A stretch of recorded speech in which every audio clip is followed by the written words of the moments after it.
दोस्तों बजट 2026 की तैयारियां करना सरकार ने शुरू कर दिया है और ऐसे में केंद्रीय बजट के आने से पहले कई अलग अलग क्षेत्रों से जुड़े संगठनों ने सरकार से कुछ मांगे भी की हैं, कुछ सिफारिशें रखी हैं। जैसे देखिए 50 लाख रुपए तक की आय वाले लोगों के लिए आयकर की दर कम की जाए। बजट पूर्व सिफारिशों में PHDCCI ने सरकार से ये मांग की है। PhD chamber of commerce and industry की तरफ से राजस्व सचिव को सौंपी गई अपनी बजट पूर्व सिफारिशों में सरकार से ये मांग की जा रही है कि इनकम टैक्स फ्री की जाए सालाना 50 लाख रुपए तक की इनकम को। ऐसा इसके अलावा भी बजट पूर्व सिफारिशों में सरकार से कई बड़ी डिमांड की गई है और सरकार भी क्या क्या प्लानिंग कर रही है कि आने वाले बजट 2026-27 में आपको क्या कुछ बड़ी घोषणाएं, बड़े ऐलान, क्या नई सरकारी योजनाएं देखने को मिल सकती हैं। तो चलिए देखते हैं दोस्तों बजट 2026-27 को लेकर आज के 10 बड़े अपडेट। देखिए बजट 2026 की तैयारियां शुरू होने के साथ ही वित्त मंत्री ने प्रमुख अर्थशास्त्रियों के साथ भी बैठक की अभी कुछ ही दिनों पहले। हर साल 1 फरवरी को जो बजट पेश किया जाता है, इस बार भी वित्त मंत्री निर्मला सीतारमण की ओर से 1 फरवरी 2026 को बजट पेश किए जाने की संभावना है और वह भू राजनीतिक अनिश्चितताओं और भारत से आने वाले माल पर अमेरिका की ओर से लगाए गए 50% भारी टैरिफ की पृष्ठभूमि में इस बार वित्त मंत्री जो बजट पेश करेगी तो जाहिर सी बात है सरकार इस बार के बजट में काफी ज्यादा सीरियस कुछ बड़ी घोषणाएं कर सकती है। तो केंद्रीय बजट 2026-27 से पहले वित्त मंत्री ने देश के प्रमुख अर्थशास्त्रियों के साथ मुलाकात की और आगामी बजट पर उनके विचार भी जाने। जो हमारे देश के बड़े बड़े इकोनॉमिस्ट हैं उनके साथ वित्त मंत्री ने विचार विमर्श किए। वहीं वित्त मंत्री ने इंफ्रास्ट्रक्चर व ऊर्जा विशेषज्ञों के संग भी प्री बजट बैठक की अध्यक्षता की।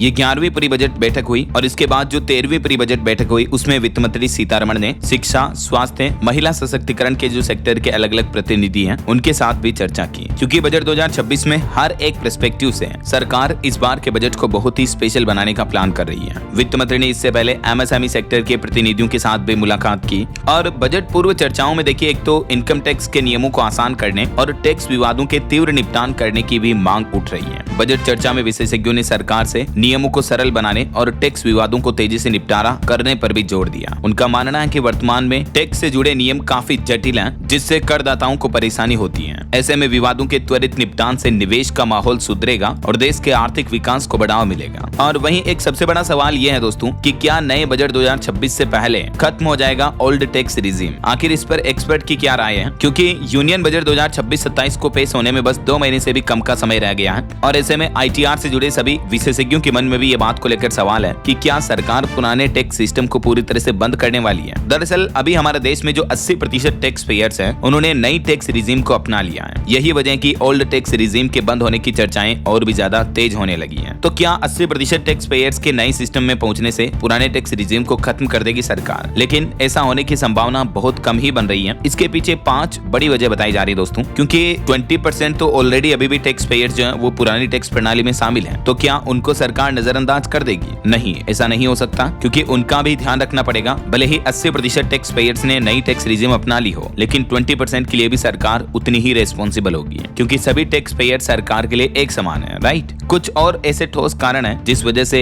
ये संभावना बहुत कम ही बन रही है कि सरकार पुरानी टैक्स रिजीम को खत्म कर दे। इसमें पहला कारण देखिए देश का सेविंग स्ट्रक्चर जो है वो अभी भी पुराने सिस्टम पर निर्भर है। दूसरा, कैश फ्लो अभी भी कैश संबंधित प्रोडक्ट पर आधारित है जो कि पुराने टैक्स रिजीम पर ही बेस्ड है। तीसरा, डुअल फ्रेमवर्क इकोनॉमी को भी मदद करती है पुरानी टैक्स रिजीम। चौथा, आसानी से काम हो रहा है पुराने टैक्स रिजीम में ज्यादातर। तो ये कुछ कारण है, वजह है जिसकी वजह से पुराने टैक्स रिजीम को सरकार बंद बिल्कुल नहीं कर सकती है। संभावना बहुत कम दिख रही है ना। चलिए अगला अपडेट देखिए, कस्टम्स में भी सरकार कुछ बड़े बदलाव की तैयारी कर रही है। बजट 2026 में कस्टम में बड़ी राहत मिल सकती है, जिससे हमारे देश के एक्सपोर्ट्स वगैरह को बढ़ावा मिलेगा। इंपोर्ट एक्सपोर्ट्स में कस्टम को लेकर सरकार पारदर्शिता लाने के लिए ये प्लान कर रही है। और एक रिपोर्ट सामने आ रही है कि हेल्थ सर्विसेज पर भी खर्च बढ़ाकर GDP का 2.5% करने की मांग है। देश में स्वास्थ्य सुविधाओं को, स्वास्थ्य व्यवस्थाओं को और भी बेहतर करने के लिए बजट पूर्व चर्चा में सरकार से ये सिफारिश की जा रही है कि हेल्थ सर्विसेज पर खर्च बढ़ाया जाए। और टैक्स पर एक और बड़ी खबर आ रही है कि तंबाकू, सिगरेट और पान मसाला इनकी कीमतों पर भी बड़ा अपडेट आ रहा है। नया टैक्स लगाने की तैयारी कर रही सरकार। हो सकता है कि बजट 2026 में ये ऐलान हो जाए। वैसे अभी हाल ही में आपको पता होगा लोकसभा में भी सरकार ने इसको लेकर एक नया बिल पेश किया। पान मसाला, सिगरेट पर अब एक नया टैक्स लगेगा। वित्त मंत्री बोले कि इसका इस्तेमाल नेशनल सिक्योरिटी में किया जाएगा, मतलब जो नए टैक्स से एक्स्ट्रा पैसा आएगा ना उसका इस्तेमाल। क्योंकि अभी हाल ही में लोकसभा में हेल्थ सिक्योरिटी से national security cess bill pass हो गया है। तो इस बिल के पास होने के बाद अब पान मसाला, गुटखा, सिगरेट, तंबाकू जैसी चीजें महंगी हो जाएगी और बजट में सरकार इन चीजों पर कुछ नए सेस लगाने का भी ऐलान कर सकती है।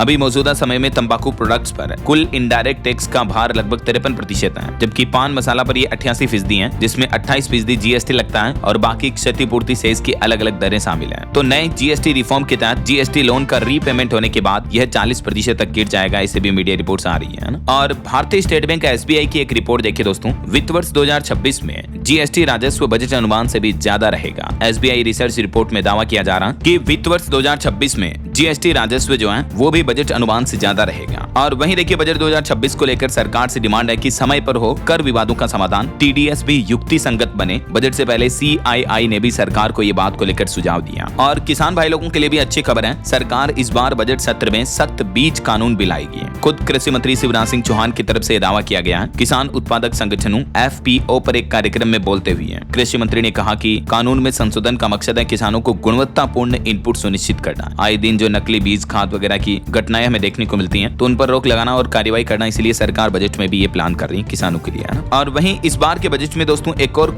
ट्रेजेडी देखने को मिलेगी। आम बजट पर एक बड़ा संयोग बन रहा, क्या देश का बही खाता उसी दिन खुलेगा या तारीख बदलेगी। दरअसल बात यह है कि 27 साल बाद फिर से वही संयोग बन रहा, संडे, रविवार के दिन का। जी हाँ दोस्तों, 1 फरवरी 2026 को क्या दिन है? संडे यानी रविवार, जो कि छुट्टी का दिन होता है। ऐसे में सवाल ये है, वित्त मंत्रालय के नॉर्थ ब्लॉक में इस संडे को लेकर अभी से चर्चा का माहौल तेज है, क्योंकि देश का आम बजट क्या छुट्टी के दिन पेश होगा? क्या सरकार परंपरा तोड़ेगी या तारीख बदलेगी? क्योंकि हर साल बजट 1 फरवरी के दिन ही पेश होता है, राइट। और इस बार 1 फरवरी को संडे रविवार मिल रहा है। हालांकि अगर आप ये सोच रहे हैं कि संडे को तो संसद बंद रहती है, तो फिर बजट कैसे आएगा, तो आपको इतिहास के पन्ने पलटने की जरूरत है, क्योंकि संडे को बजट पेश होना कोई नई बात नहीं है, बल्कि अटल बिहारी वाजपेयी जी की सरकार में भी ऐसा पहले ही हो चुका है। क्योंकि केंद्र की नरेंद्र मोदी सरकार ने ही बजट को फरवरी के आखिरी दिन से खिसकाकर 1 तारीख पर फिक्स किया था। तो इस बार देखना ये होगा। हालांकि पहले 1999 में भी रविवार को बजट पेश हुआ था, तब देश के वित्त मंत्री यशवंत सिन्हा थे। देखते हैं इस बार सरकार बजट पेश करती है 1 तारीख को या फिर परंपरा बदली जाती है।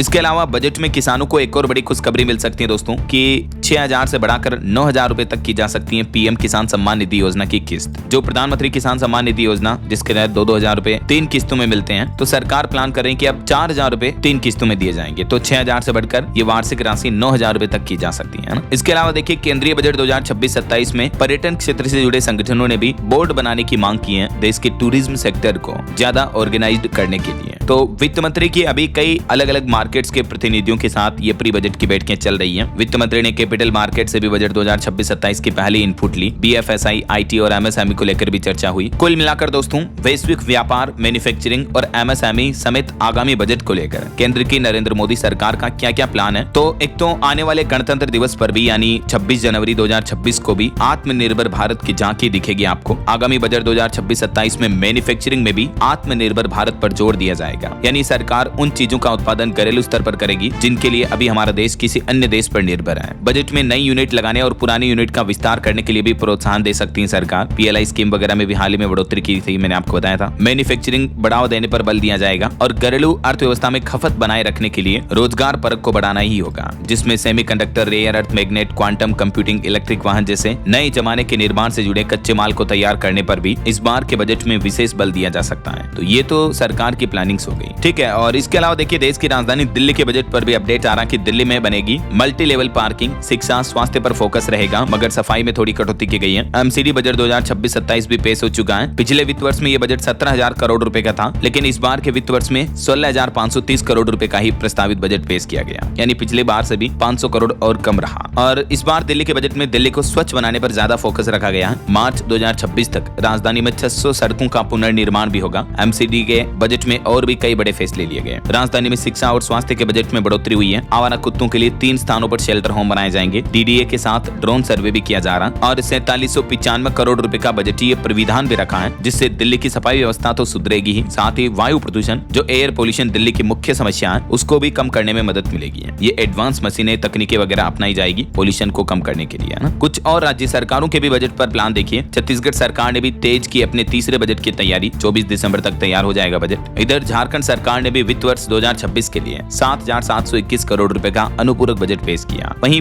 पंजाब में अगले बजट से महिलाओं को 1,000 रुपए दिए जाएंगे। तरन तारन चुनावी शो में खुद मुख्यमंत्री भगवंत मान ने ये बड़ी घोषणा की है। मतलब पंजाब सरकार भी अब महिलाओं को हर महीने धनराशि देगी, जैसे कई अलग अलग राज्य सरकारें देती है ना, वैसे ही। तो ये दोस्तों बजट 2026-27 को लेकर कुछ इंपोर्टेंट अपडेट्स हाइलाइट्स रहे। उम्मीद आपको जरूर जानने मिले होंगे। वैसे आपकी क्या राय और विचार है कि सरकार को इस बार के बजट में मुख्य फोकस किस पर करना चाहिए? मेरा तो ये मानना है दोस्तों कि हमारे देश में सबसे जो प्रमुख समस्याएं हैं, बेरोजगारी हो गई, एयर पोल्यूशन की समस्या हो गई, महिलाओं की सुरक्षा से जुड़ी समस्या हो गई, लड़कियों महिलाओं की रात में जो सुरक्षा वगैरह को लेकर, इसके अलावा प्राइवेट जॉब नौकरी करने वालों के उत्थान के लिए, इन जो देश की प्रमुख समस्याएं हैं इस पर सरकार को बजट में ज्यादा फोकस रखना चाहिए, किसानों की आय बढ़ाने वगैरह पर, है ना। बाकी आपकी राय विचार कमेंट में लिखिएगा जरूर। साथ ही इस वीडियो को लाइक और शेयर करना, DLS न्यूज चैनल को सब्सक्राइब करके बेल आइकन जरूर दबा देना, रोजाना ऐसे इन्फॉर्मेटिव जानकारियां, महत्वपूर्ण समाचार देखते रहने के लिए। ओके, ख्याल रखिएगा अपने आप का, अपने परिवार का। मिलेंगे अगले नेक्स्ट अपडेट में, तब तक के लिए जय हिंद, जय भारत, वंदे मातरम।